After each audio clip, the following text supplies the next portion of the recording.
Welcome to a Fresh Story podcast. This season, we're digging into all things divorce. We'll be discussing the ins, the outs, the nitty-gritty, all that stuff we don't talk about. Well, we're going to talk about it. Join us for everything you've always wanted to know about divorce, but were afraid to ask. Remember, you're not alone. Let's dive into divorce together.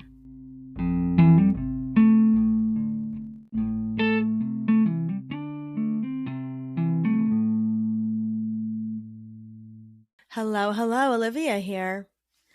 I remember when I was going through my own divorce, I felt like I would never get to the other side, like the sun would never come out again. And more than that, how would I ever have the energy to do anything ever again? But alas, the sun does come out, and let me tell you, the other side of divorce, it's so beautiful. On this episode of the divorce season, we're covering everything you need to know to help you start fresh after a divorce, including how to refresh your home, jump into dating and relationships, reclaim your sexuality, process the divorce with your children, and manage the grief of your relationship changing and ending. Questions covered in this episode include, how can I start dating again after divorce? What's sex actually like after divorce? How can I restock my life again after divorce? Any tips for normalizing divorce for my kids as we move forward? And how can I deal with the grief of my marriage ending? The Fresh Starts experts featured in this episode include Susan Trotter, relationship and dating coach and expert; Jackie Golub, sex and spiritual wellness coach and therapist; Shantae Duckworth, professional organizer; Arisha Smolarski, co-parenting coach, therapist, certified mediator, and author of Cooperative Co-Parenting; and Sonia Harris, grief and transitions coach, founder of Rebuilding Blocks. Remember, you can find more info on divorceguide.co, divorcemonth.com, and get in touch with any of these experts at freshstartsregistry.com/experts. Don't forget, you're not alone in this process. We're all here for you. So let's get started.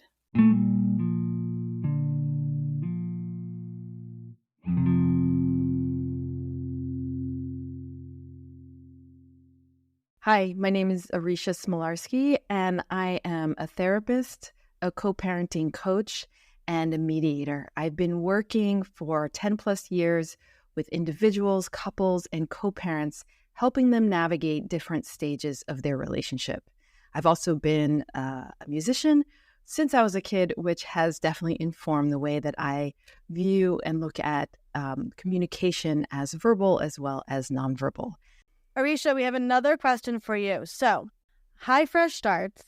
Any tips for normalizing divorce for my kids as we move forward, after the journey of the transition of divorce? How can you normalize the divorce, especially because there's not a ton of divorce representation in this world for kids?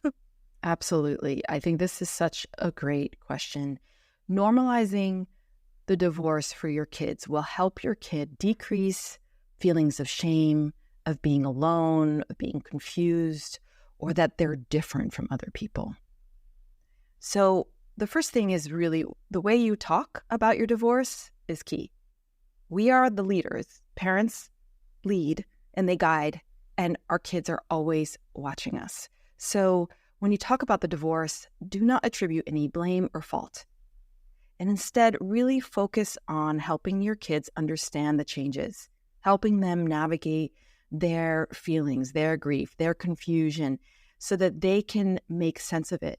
When they can understand what's going on, it helps to decrease feelings of being different or confusion.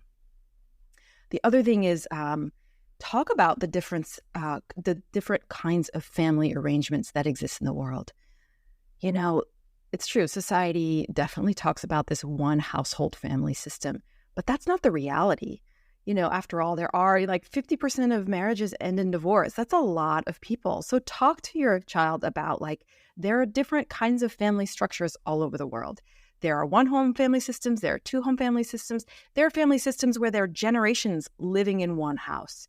And so you can get books that talk about this. You can get books that have main characters who are living in two-home family structures, so kids can see themselves reflected in characters. Watch shows or TV shows or movies that have kids from two-home family systems. It's not easy to find, but they're starting to happen. And then you can talk to your kid about it. Did you see yourself in that? Did that make, is that how you experience it? It can help kids find words to their feelings and experiences. And so you can, have really amazing dialogues with your kids through the use of, media or books. And also, especially for young kids, but kids are going to find themselves reflected in their peer groups. So, if you are, if your kid is in elementary school, or you can connect with other parents and set up play dates so your kid can hang out with other kids who have also two-home family structures. This was actually a really big key changing moment for my daughter. I became friends with one of my daughter's classmates, and very quickly we realized we were from, divorced families, and that, our daughters were being raised in a very similar way. Our kids then became really good friends. We made sure to have play dates. They started talking to each other about the similarities between their family structures and the differences. And one time my daughter came home, she was like, yeah, so this kid came up to us and was like, is it weird to have two homes? And we just looked at her and said, no, it's just normal. This is the way our family is. And I just looked at her and I saw there was no ounce of shame. If anything, there was a sense of pride that her and her friend were able to respond in such a way that they felt supported and seen together as peers. So really help your child develop community around them that supports this as normal, that they're not alone. There are others around them. Yeah. Yeah, and you can even do that virtually, right? Even if they could FaceTime with other kids, or just as a way to normalize all of that. And I mean, everything you said, I love, and it's so important. I think so much of this too is it's all on us, right? As the parent, slowing down, taking the step back and being how am I gonna, brand this, right? As a family. Yeah. I remember when I was going through my divorce too, I got a ton of books on just different family styles, and it was just great to talk about different families, right? Everybody has a different family, and there are some wonderful resources which we'll share, and TV shows out there that have, back when my parents were getting divorced, I think it was just Mrs. Doubtfire was the only movie that had children. Oh yeah. Divorced. And now there's a lot more, right? There are a lot more. A lot more. So I love all of that, and making it just a normal thing for your family in a positive way, and they will not carry that shame. I think that's amazing. Yeah. If you had to say something to a parent who was newly divorced and trying to figure this out, what would just be a little wise words you could share with them? I think that I think it's important to remember that a child really needs one secure and safe parent, and you can be that parent. And when you lead with connection and presence with your child and help them understand their feelings, your child is going to feel safe and secure with you. And that is what they need today, tomorrow, and into their futures. I love that. Thank you so much, Aisha. Thank you so much, Olivia. So good to be here.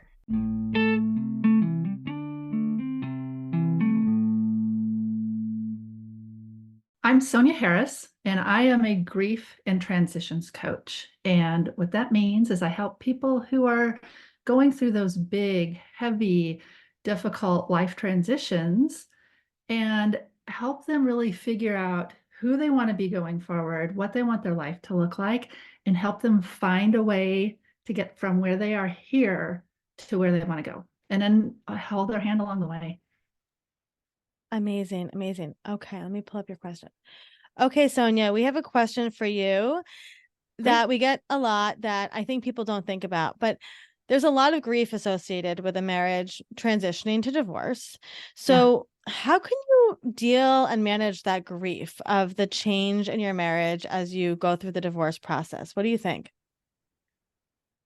Well, I think really one of the most important things is to be a little bit selfish with yourself, and people don't always think about the fact that there's grief that goes along with divorce. But here is this relationship that you expected to last the rest of your life, and now it's not. And going through that process and learning how to be on your own, learning how to not be in that relationship, learning how to find yourself after being married, or even just in a long-term relationship, right? And and so it takes a lot out of you, the grief that comes with that. It takes so much out of you. And it's so important to prioritize yourself. We always hear, oh, put your mask on first on the on the airplane. They always tell you that. But when you're going through a massive transition like this, something that causes you so much mental and emotional, sometimes even physical pain, that it's really important that you take that self-care and you turn it up to 11, and because you're going through so much, then you need, like, you need to take care of yourself even more. It's such an important component. And there's so much that goes into it. But that's the first thing I tell people, no matter what they're going through. The first thing is prioritize yourself, be a little bit selfish, put yourself first, take care of yourself so that you have the just the bandwidth, the mental and physical energy to go through that. Yeah, and that's really hard to do when you're a parent or you're going through the It divorce is. process. So, what are some like really small, tangible ways that people can start to put themselves first? Yeah. Oh, it is. It's so hard when you're a parent and you're trying to juggle taking care of yourself and taking care of the kids, and they're wrestling with their big emotions. And so some of like one of the smallest things you can do, the shortest and simplest things you can do is, and I know it's hard. I know this is so hard to do when your life is in turmoil, but one of the easiest things you can do to kind of reset your nervous system is a gratitude practice, and just sit down with your journal or even just feel into it, and that feeling into it is a really important thing, you know, feel into those emotions of the things that you have to be grateful for in that day. And even if it's the same thing every day, but getting to that feeling of gratitude helps kind of just settle your system down, you know. Exercise is a big one. And exercise doesn't have to be, an hour at the gym every day. It doesn't have to be running marathons. It can be getting out on your lunch break and taking a walk around the building. Yeah, that's Um, helpful. Yeah. yeah, journaling is a big one. I love to sit there and really get in touch with my emotions and what are these emotions trying to tell me, and just some stream of consciousness journaling, let those things come out.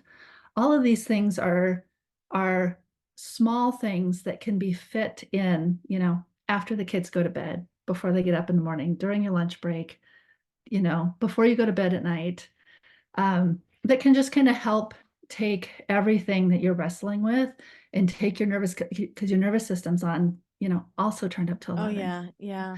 So these things to help just kind of settle it down, and do it every day. Do these things every day. Healthy eating is another one. It's so tempting to reach for um, the treats, and that's okay. But also do the healthy eating. All of Yeah. these things kind of help set you up for just um, being in your best place to deal with everything you're going through. Yeah, because it's a death of sorts, right? It is a It death is. of so many dreams and hopes and things like that. Well, Yeah. and when you're married, there's, in my case, right? I was married. I was Sonia and Mike, and Sonia and Mike. It's like there's these three Yeah. beings in the Mm, marriage. And then you go from that to just Sonia. yeah. And so it's a death of that relationship, and a death of your dreams, Yeah. a death of the future that you thought you had.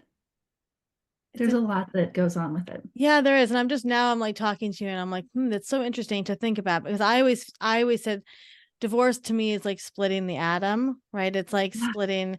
And so, with even with death, right, we know that energy can't be destroyed. It can only Right? change, right? Yes, So you're changing this energy, and that transmutation is painful, right? it is. It's really It is. painful. And one of the things that really makes divorce painful, especially when you have kids, is that that other parent will most likely continue to be in your life for the rest of Yeah. your life, Yeah. and so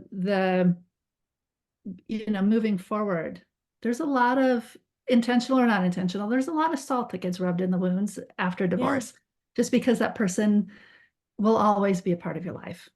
Do you And when have there's so much pain and anger and frustration and yeah, grief comes with it, and then that person is still always always there, triggered by just that. in Yeah. different capacity. And it's Right. it's so, yeah, It's there's so much. confusing. I mean, I remember, like, full transparency. I remember the first time my ex came to hang with my boys, after we had broken up, and like not physically touching each other in the same way, even just a little. I'm not talking kissing or anything. I'm just saying, like, the little hand on the back or the other side. Like, it was so weird, right? To like change that relationship and be like, I'm not going to call him honey, right? It's like he's not my partner anymore, right? He's with somebody else at that point. So it's just so confusing to your system, I think. Yes, and that makes a lot of sense. And also, full transparency, I myself am widowed, not divorced, but my husband had been married before he married me. And so the whole duration of our marriage was a lot of working with his ex-wife and his, and relationship with his son and whatnot. And there were plenty of awkward moments Yeah. with me in the picture, with her in the picture, Yeah. with, and watching him adjust his relationship with her, Right. because there was when they were married, there was when they were divorced, there was Yep. when I came on the scene. And there was an Yep. adjustment there too after I came on the scene. Of And course. it's awkward and it's difficult for everybody, Yeah. you know. The divorce is awkward. It's a little bumbly. It's a bumbly. Divorce is divorce is awkward. Yeah. Yeah. So, in terms of the work that you do, as somebody's listening to this, we have a lot of people who are going to listen who are considering divorce or maybe post divorce and they're still grieving. Yeah. How do you work with clients in kind of processing that grief? So here's what I do with clients. Oops. I sit down with them and really evaluate what they're going through in the moment, because everybody's experience is unique to them. There's a lot of overlap when it comes to grief, but everyone's experience is unique to them. So I sit down and we really talk about what they're going through in the moment, what they're wrestling with, where they're feeling stuck, really. And then we also spend time talking about, okay, where do you want to go from here? What does that look like? If you could wave a magic wand over your future, what would that look like? And we work together to make that happen. There are so many inner blocks, so many things that are holding us back that we don't always realize are holding us back. So we do a lot of work around that and just kind of, figure out how to dream again. Hard to do. When you're Yeah. grieving, it's really hard to learn how to dream again and come up with new goals. When you're Yeah. grieving old Yeah. future and you've got to come up with a new one, so we really spend time working on those types of things and then start taking steps in that direction, so we Yeah. kind of loosen things up a little bit, you know, Yeah. and help their life start flowing. Yeah. Which is important. And to have a safe space to do that is really the most important part. Yeah. Yes. And that is something I really value with my clients, as a coach, and I'm credentialed through ICF, and ethics are a big thing Yes, they when are. you're going to be a credentialed coach. And so absolute discretion and privacy, and don't share anything with anybody. It's private. Yeah. My clients have a private portal. They can share messages with me. They can journal Mm. within it. Oh, I I love can see that. it or I don't have to see it. Like Yep. it's like the level of sharing that they want to Yeah. do with me is up to them. But it's everything very private with all of it. And Yeah. I really do want that space to be a kind of a sacred space almost. Mm-hmm. Where they Mm-hmm. feel safe and cared for, Yeah. you know? Yeah. Yeah. They don't have to do it alone. Yes, exactly. Exactly. Because going through something like that is so isolating, Yep. and so giving them that hand to hold and somebody that they can just talk to, sometimes just vent to. I Yeah. have sessions where people just come and they just want to unload. And that's Yeah. just what they do that session. That's And that's part of it's great. part of the process. It's part of the Mhm. process. It is. Yeah. So, Sonia, if somebody's going through a divorce and they're listening to this, what would be some wise words that you could impart to them? Some wise words that I could impart to them. I guess it's not always going to feel like this. You know, it feels like it in the moment. It feels like you're never going to feel better, that life will never get better. You're always going to be stuck here, but that's not how it is. Life can be beautiful again. There can be, should you choose, love again. There can be joy again. And so it's not always going to feel the way it feels right now. Such good advice. Well, thank you so much, Sonia. Yeah, thank you. I've really enjoyed being here.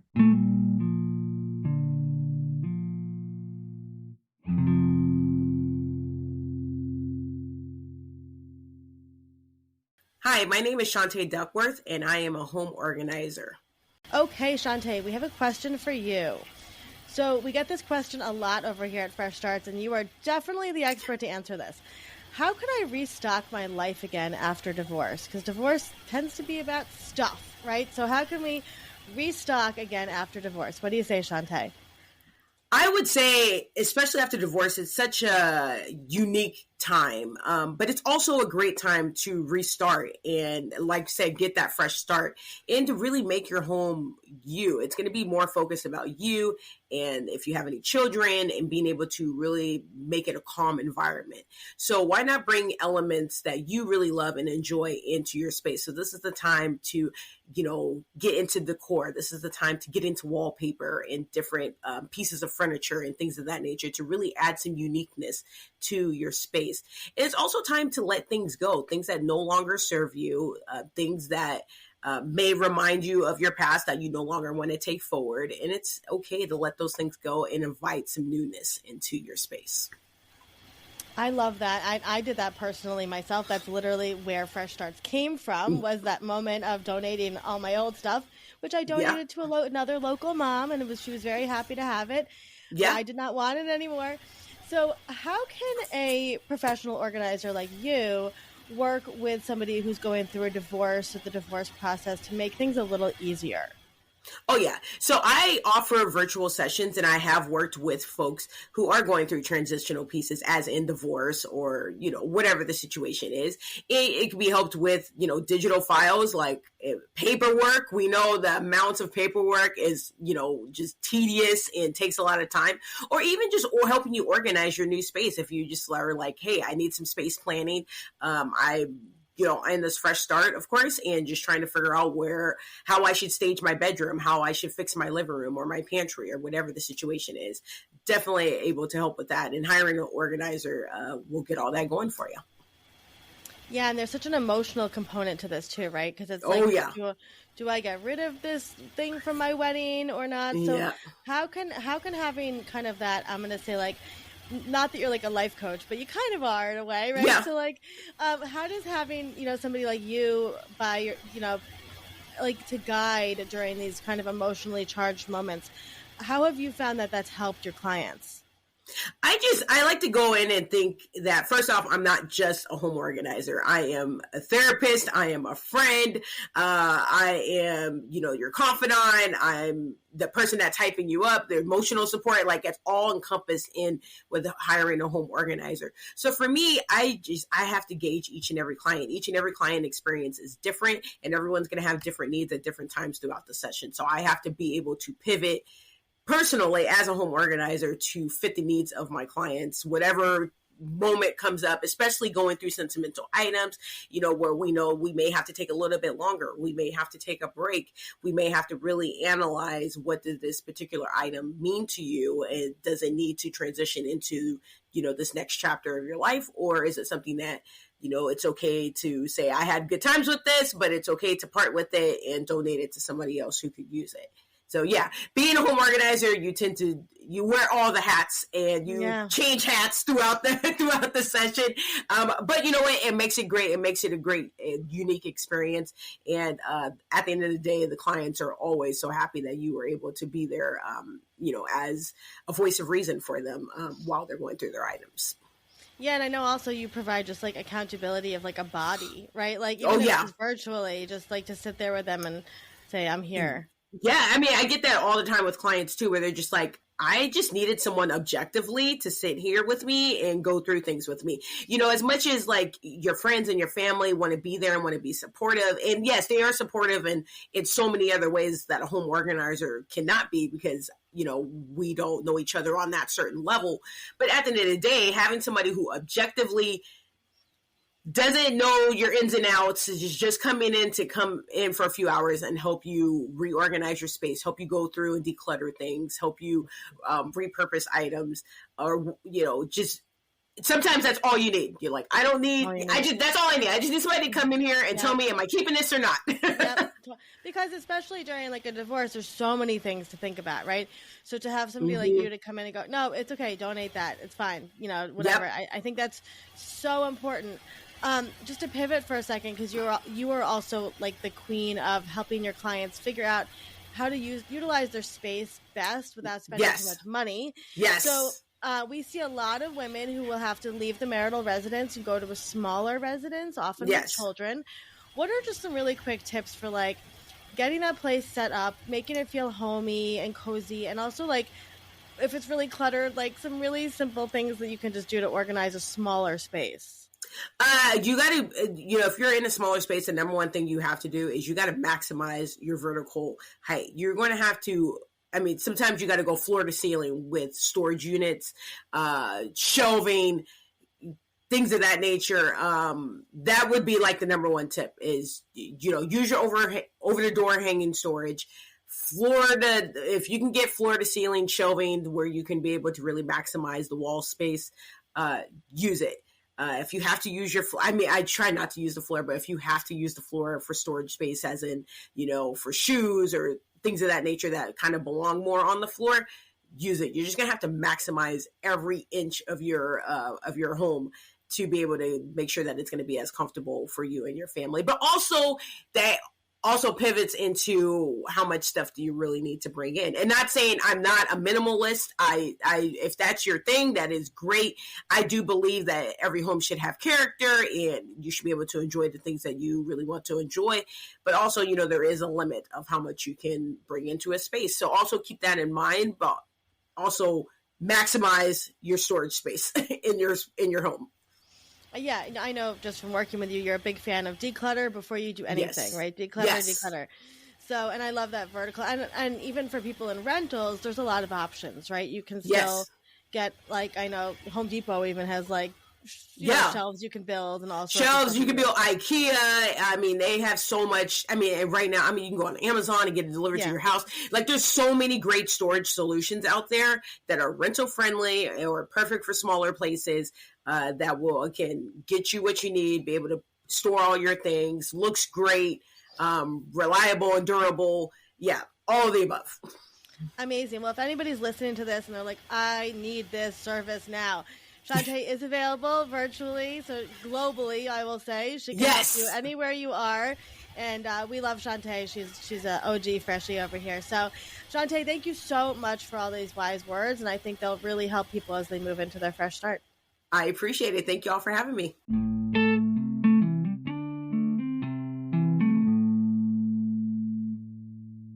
Hi, I'm Susan Trotter, and I'm a relationship coach. I specialize in helping people who are in relationships and want to improve connection and communication. I also help people who are thinking about and going through divorce to navigate that process. And I help people who are single and dating learn how to set themselves up for success in dating and relationships and how to navigate the dating world, both online and in person. Okay, Susan, we have a question for you today that we get from a lot of people myself included, asking for a friend. And the question goes like this. I recently got divorced, and I'm just curious, how can I even start dating again after divorce? So, Susan, you are our expert on this. What do you say? Great. It's such an important question, and I get it all the time. So the goal here is to learn what you can do, as I said in my introduction, to set yourself up for success in this process. And so part of it really is about how you're thinking about all of this to start with. Um, Many of us grew up with this idea that there's more, that part of our goal in life is to find our soulmate, our person, that one person out of all the billions of people on the planet that we're somehow supposed to be with. um, it's a lot of pressure to bring into the dating world. And so I start with encouraging people to let go of that idea. I believe that there's more than one person out there for each of us, and that our goal really is to find those people who are good quality people and a potentially good fit for us. And so take the pressure off. I think it's also important to be open to possibility, and then to understand, and this part is really important, that what you experience in the dating process after, and particularly after divorce, because it's more complex than when you're dating in the earlier part of your life, is that it really all starts with you. So there are three really important things to start thinking about. One is this idea that what we put out into the world is what we get back.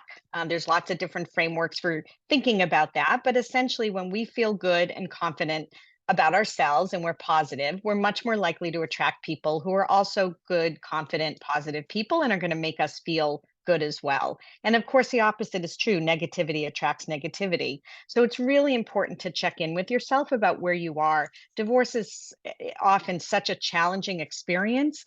And I think people think that once they kind of get to the end, which is the agreement, that everything is going to be over and done with.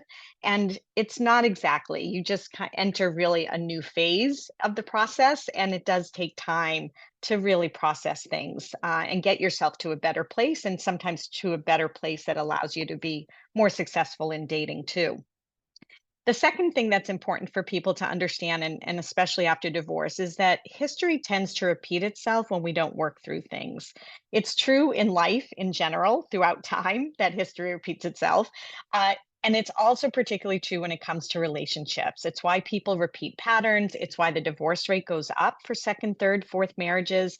People keep uh, is connecting with people that are familiar, and they don't necessarily realize it. So it's really important after divorce to take time to review your relationship history, to understand what worked and what didn't, to understand what your needs and wants were back then, what your needs and wants are now, because they're likely going to be very different, and to also understand what your part was in past dynamics. We all play a part in every dynamic. It doesn't mean we're responsible for other people and their behavior. And we do contribute to the dynamic, and it's important to take time to understand that and really look at whether it served you well in your past relationships or not. And to the extent that it didn't, to get some professional support and guidance to help you work that through so you don't keep repeating those patterns. The third point that's important too is to remember that as much as we'd like to think that we can change or control other people or circumstances, unfortunately, we actually can't do that. However, what we do have control over is how we respond to things that are presented to us, and that's actually where our power is. So those are really important things to keep in mind when you're thinking about dating. I talked about positivity and confidence, and that's really tied into mindset. Mindset is really about how we think, and how we think affects how we feel, it affects what we do, and it affects outcomes. So indirectly, how we think about things can lead to the results that we get.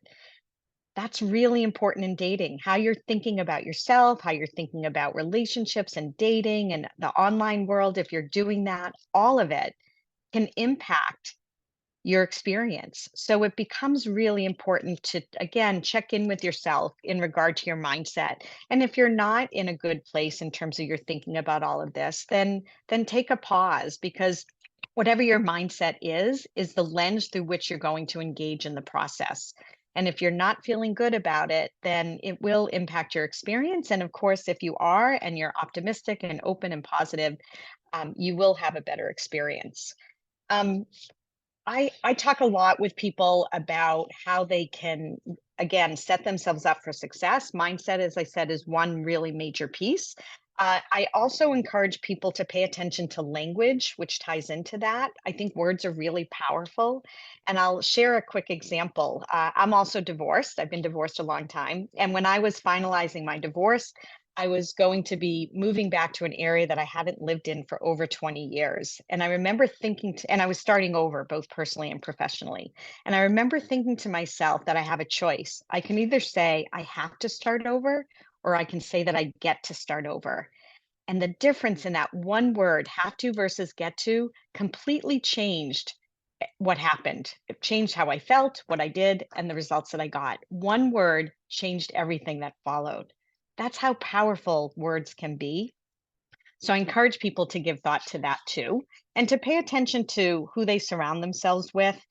It's really important that people have a community of friends or other people around them that are positive, that have good energy, that are going to lift them up. It's good to vent sometimes. We all need to do that, but you don't want to get stuck there. And to the extent that you have people around you who are in a more negative place, just be mindful of the impact that that can have. And of course, taking care of yourself is really important as well.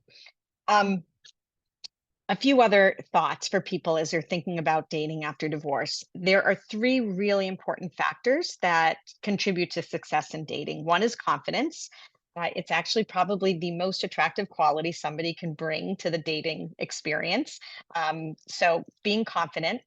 Communicating your value, which starts with knowing what your value is as a person, as a potential partner in this process, and being able to let other people know that. And you might let people know that directly. You might let them know that by the boundaries you set. But communicating your value to people is really important. And the third thing is about creating a life that others might want to be a part of. When I was dating after my divorce, I was really clear that I would rather be alone than be with the wrong person. I had a good, full life. I was good with myself, and I wanted somebody spectacular. If I was going to invite somebody into my life, then I wanted them to be spectacular. And when you create a good, full life for yourself, then it allows you to be more selective and more intentional and to really choose people who can enhance your life rather than just be there to fill in voids. So that part is really important. And I think particularly for people post divorce, it takes time to figure out what you want this next part of your life to look like. And it doesn't mean you have to have it all figured out before you start dating. And it is good to be mindful of these different pieces that can impact your experience. Um, in general, be positive, be optimistic. Love is everywhere. When we're open to possibility, amazing things can happen. I encourage people to have fun with the process. I'm on a mission to inject more fun into it because that's not what most people associate with dating these days. Uh, I encourage people to be selective when it comes to quality and fit, and be flexible where you can. No one's going to have everything that you want. And really understand how, if you're doing online dating, how to make that process work for you. There is an approach to online dating that will lead to more success, and it's really important to understand that, to attend webinars or work with a dating coach who can help guide you in that process. And then just be out in the world creating that full joyful life for yourself, because you never know where you might meet someone. And I often say people sometimes show up in really unexpected ways. So keep open to possibility. But really, I think the main thing is to take time to really figure out who you are. There's a big identity shift that comes with divorce, and I find particularly with women, I work with both men and women, but I find particularly with women, it takes a while to reconnect with who you are as a woman after divorce. And I encourage people to give themselves that time to figure out some things, because it really will set them up for more success. Susan, I love you. All of that is like amazing. So I have two questions that are kind of going in different roads from each other. The first question is that I see a lot of women, and I say this with love, but jump very quickly into relationships after divorce. I did the opposite. I knew I had a lot of healing work to do, and I did not want to repeat those patterns as I had my whole dating life and my marriage. So I just was wondering, and I almost, this is not even a question, maybe it's just more of a please give us permission, Susan, to take time. Like, do you have a lot of clients that just take some time after their divorce? I feel like there's a stigma around that a little bit of like not jumping back into dating. I don't know. What do you think? Your thoughts on that? Yep. Yeah. So, everybody's situation is different, right? Some people's experiences in divorce are more amicable, some are high conflict and really toxic and challenging and so forth. So, there's no hard and fast rule per se, uh, other than doing what makes the most sense for you. I do think sometimes there is pressure to get back into the dating world, and I think we're a very coupled up world, and I think people sometimes are, in your world may be uncomfortable with your singleness, and don't know quite what to do with it if they were used to connecting with you as a couple. So sometimes I think the pressure people that comes from other people has to do with their own discomfort, um, and so forth. But at the end of the day, I think people need to figure out what makes the most sense for them. I do, as a coach, encourage people to take some time and not rush right away, because it is so easy to repeat patterns and to, be less selective, because you're feeling scared and lonely and uncertain as you enter this new part of your life. So I do think it's good to take some time. The question of how much time really depends on the person and how much healing they need to do. Um, what I would say is, rushing too quickly to date isn't ideal, but taking too long isn't ideal either. And I've seen people come to me at both ends of that spectrum. You can get stuck in being single, saying you want a relationship, but fear can keep you from putting yourself out there too. And if you want a relationship, then you need to figure out the fear part, so you don't get in your own way. Yeah, for sure. I love that answer.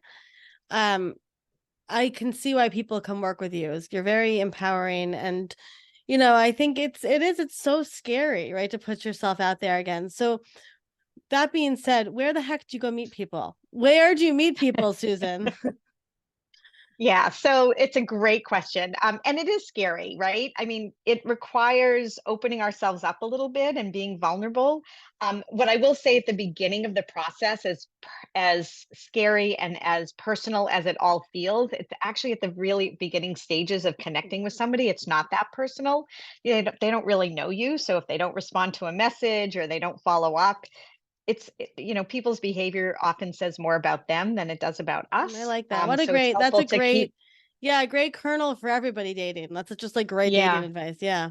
Yeah, yeah. And if and I kind of joke, but I'm serious about it. If they don't see recognize how fabulous you are, then they're not the right fit for you, right? So, but the question of where do you find people? So there's lots of different ways. Obviously, online dating, millions of people are doing it. A third or more of people are doing online dating, and that's where they're meeting their partners.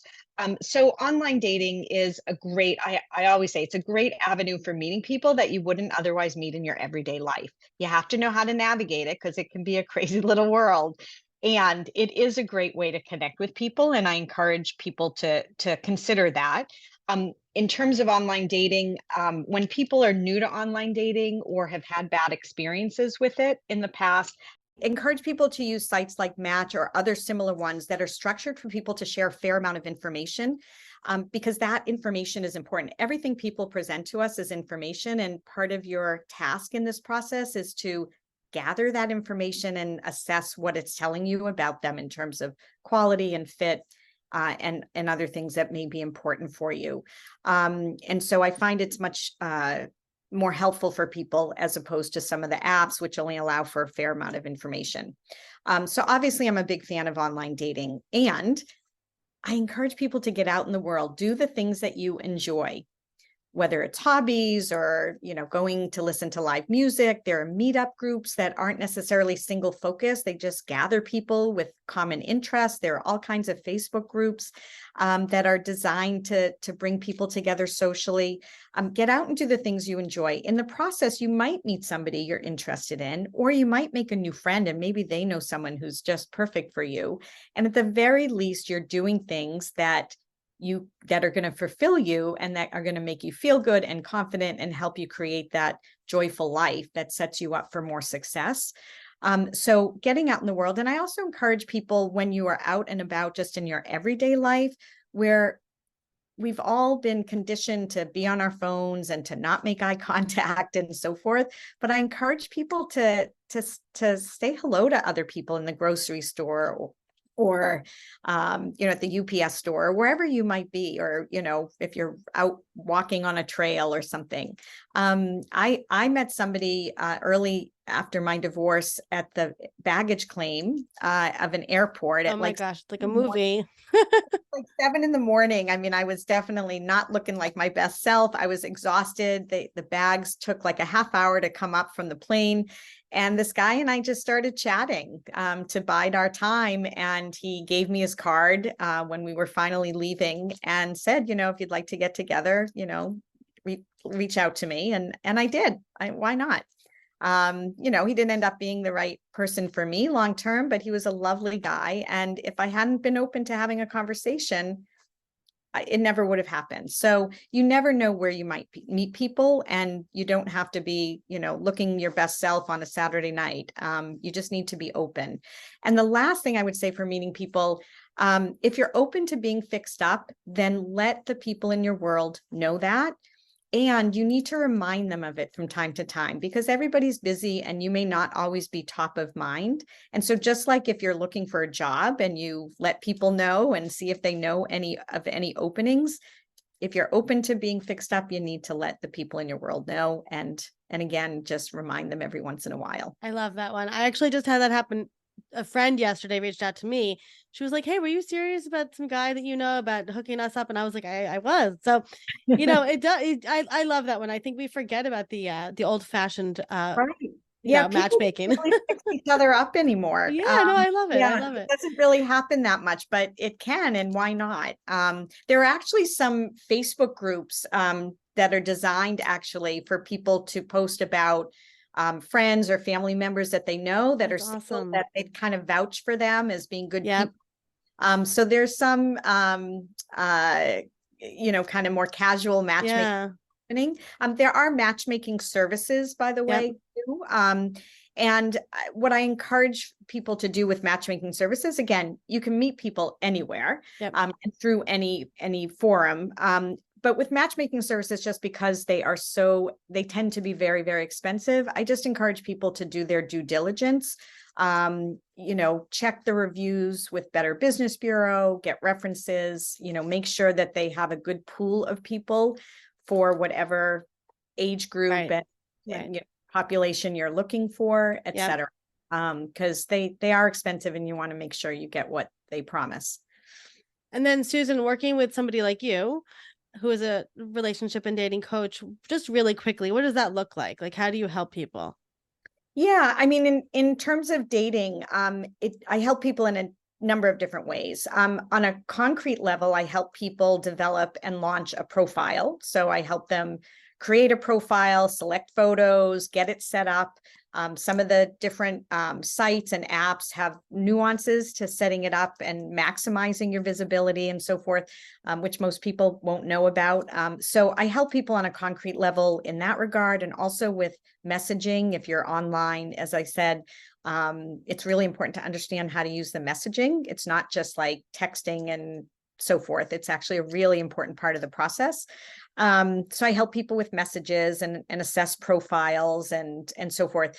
And then more big picture, the coaching also involves helping you understand your history and what your patterns are and what issues might be getting in the way, if they are.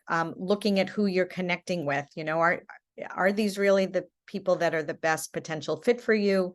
Why are you ignoring this person who looks great for you, et cetera? So the coaching is really both very practical and concrete, but also really bigger picture and helping you, again, just set yourself up to find whatever it is that you're looking for. Amazing, amazing. One last question before we let you go.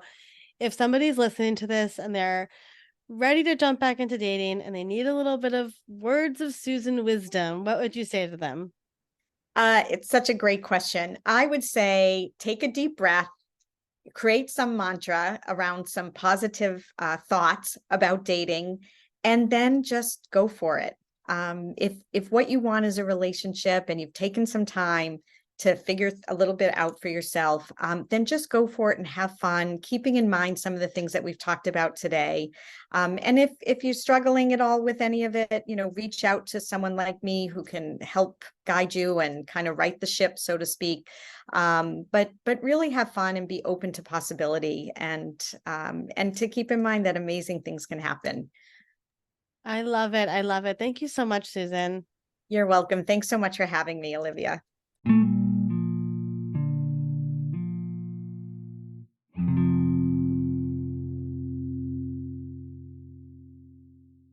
Hi, y'all. I'm Jackie Sheehers, a sex therapist, coach, holistic healer from Minneapolis, Minnesota. So I help a lot of people in shame, sex, or self become their shameless self overall. Okay, Jackie, we have a reader question in, so I'm going to read it to you, and then I'm very curious on your answer here. Hi there, Fresh Starts. I'm newly divorced, but ready to get back out there in the world of dating. However, I'm nervous about having sex with somebody who isn't my partner. What is sex like after divorce, and how can I prepare myself for this fresh start of my sex life? So what do you think, Jackie? Yeah, this is a great question. So to this person out there, honestly, it depends. And I think anybody that does sex therapy and coaching will tell you that same answer. So what can you expect? Honestly, if you want to be having great sex after a divorce, you probably are going to be. And in regards of some of this, why, as a sex therapist, what I see typically when it comes to individuals working with me during divorce, after divorce, I see LGBTQ folks, I see BDSM and kinky clients, I see folks that are opening up potentially their marriage or leaving their marriage because they want to be in an open polyamorous relationship or a poly type of relationship. And really what that's indicative of is that there was something that you were unhappy about in your marriage, be it sex, be it intimacy, be it pleasure, be it overall these different types of things when it comes to our sexual self-care. And when dating again, it's kind of like this reinvention. Like you get to have your cake and eat it too, is really what I teach clients. So what I see with folks that may be going through a divorce and they be curious about relationships, sex, and prioritizing themselves is sometimes it's ambiguous loss on multiple levels. Not only is that a loss of a partner spouse, it's a loss of maybe friendships or community, as well as household. There could be attachment wounds there could be money wounds, there could be loneliness. And the exciting part of this is it's like you get to start from scratch. Like, what do you want? And what I really teach folks in my sessions is don't settle for less. Like, don't be this bird in this cage where you feel locked up and stuck, be it you did that or a partner spouse did that in the past. Maybe sometimes it's both. And like, allow yourself to open up that cage and be free to do whatever it is you want to do, whoever it is you want to do, and let yourself sexually explore more. So it's really important to be able for people to explore, their own solo sexual self-care. And sometimes I don't just mean sex or masturbation with themselves. No, I mean like if you're nervous about dating again, okay, then maybe explore that a little bit more and think about, well, what do I want when I'm dating, or what do I want with my sex life? And this is where I really coach people on learning a little bit about like, what are their yeses, what are their nos, what are their maybes? If they're kinky more than vanilla, let's explore that a little bit too. And this is something where we want to really discern what do you desire, what do you require in relationships with these boundaries, and what is and is off limits when it comes to sex.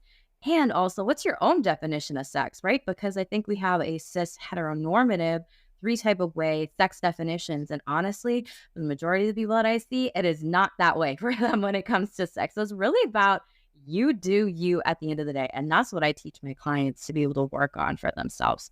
And so sex after divorce, this is the long-winded and rounded question of it can be better than you think, honestly, because what you weren't having, you get to give yourself that permission now to have in the future and build that confidence to be your sexy, shameless self moving forward.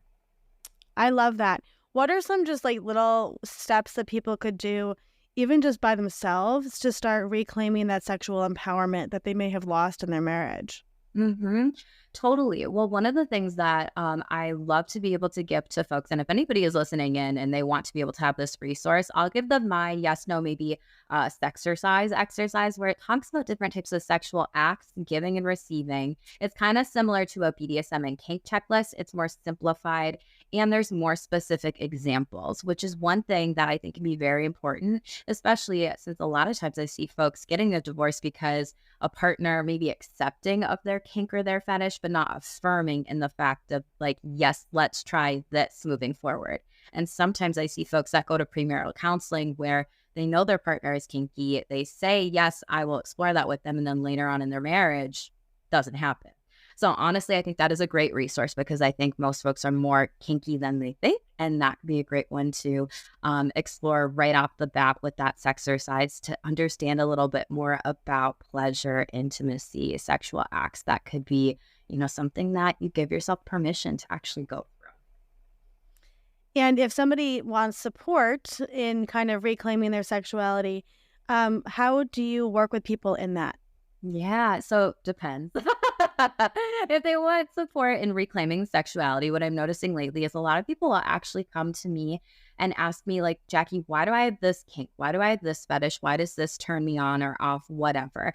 And a lot of times lately, what I'm finding is a lot of people are really liking the astro sex work that I'm doing, where we go through an astro sexy birth chart read. We go through 4 placements in their chart to understand, what those zodiac signs are, what planets they rest in, and what's going to be important based off of those sexual self-care recommendations from me. Some feedback that I've gotten from people is, wow, I didn't really think that this would actually align with me and validate me so much that it does. And let's take some steps doing this and moving this forward. So some people, if they are spiritual or interested in astrology, that can be a helpful tool to kind of explore that a little bit more in a coaching session or package with me. So for those that are like, I'm not really sure, I'd rather do like maybe 4 sessions, then I'm out, Jackie. Okay, that's the service that I book with people. And for folks that want long-term sexual wellness coaching, we'll go through some other routes with sexual self-care exercises, that can be in alignment with that astro sex birth chart reading. However, these exercises are ones that I created for my sexual self-care oracle card deck. I'm going to have a workbook on that specifically in the future, but it's really being able to work with me one-on-one in coaching to be able to feel that empowerment, that inspiration that you do you at the end of the day. So sexual self-care really focuses in on attraction, intimacy, pleasure, sex education, sex toys, masturbation, foreplay, aftercare. There's so many different things that come into this sexercise deck that I actually haven't created where it's not just sex and masturbation. There's so much more that goes back into it. And it's really building that confidence back up. And fun fact about sex, folks that actually must masturbate before giving a speech that day, they have found in research studies that they are more confident when they're walking into that room and publicly speaking. My guess, because there isn't research out there on this, is if people were doing that every single day for maybe like 21 days, because that's what it takes to build a habit, right? Those research numbers would be up just for overall confidence and self-esteem too. So there's a lot of different factors that can come into that. Yeah, it plays into everything, right? Especially when you're going through a fresh start. Before we let you go, any quick wise words for somebody that is embarking on a new sexual journey after their divorce? Mm-hmm. Be overly confident. Trust yourself. Trust your intuition. If something feels off, then it's off. Don't gaslight your emotions. Feeling is feeling. And we really need to start by promoting this both and when it comes to trusting our feelings and emotions, sitting in them, doing it the shameless way. And then when we're ready to be able to prioritize some different things and come up with some solutions to any type of, struggle or maybe that fresh start. If you want to reframe it, absolutely take that step and do it one step at a time and be gentle with yourself too, after all, and let yourself be free, like be your shameless self and you do you at the end of the day.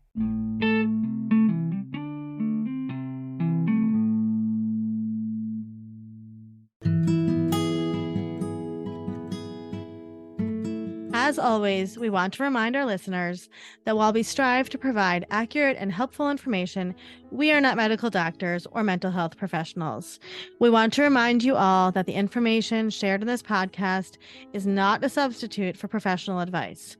We highly recommend consulting a qualified healthcare or mental health professional for any concerns or questions you may have. Remember, we are a podcast, but we are not licensed medical professionals. Always consult with your healthcare provider for any medical decisions. And as a gentle reminder, all opinions are our guests and do not necessarily reflect our own. Thank you for listening to today's story. We're always here and we're so proud of you. A Fresh Story is produced by Fresh Starts Registry, the first and only platform for everything you need to begin again. You can read the show notes and learn more about today's episode at afreshstory.com.